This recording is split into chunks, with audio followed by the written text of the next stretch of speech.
శ్రీమాత్రే నమః. శరీరం త్వం శంభోః శశిమిహిరవక్షోరుహయుగం త్వమాత్మానం మన్యే భగవతి నవాత్మానమనఘం.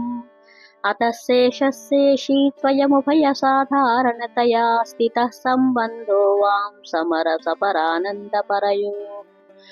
అమ్మా భగవతి, నీవు జగముల ఉత్పత్తి వినాశము, భూతముల రాకపోకలు, విద్య అవిద్య అన్నింటినీ తెలుసుకుని ఉన్నదానవు. ఆనంద భైరవునకు నీవు సూర్యచంద్రులు స్తనయుగ్మముగా కలిగిన శరీరమగుచున్నావు. తల్లి, నవవ్యూహాత్మకుడై అనఘుడైన ఈశ్వరుని నీ దేహముగా నేను తలచుచున్నాను. ఈ విధముగా మీరిరువురకు ఐక్యం ఉండుట వలన నీవు శేషము, అతడు శేషి అనే సంబంధము ఉభయ సాధారణముగా మీకు ఉన్నది అని నేను తెలుసుకున్నానని శంకరాచార్యులు చెప్పుట ఈ శ్లోకం యొక్క భావము.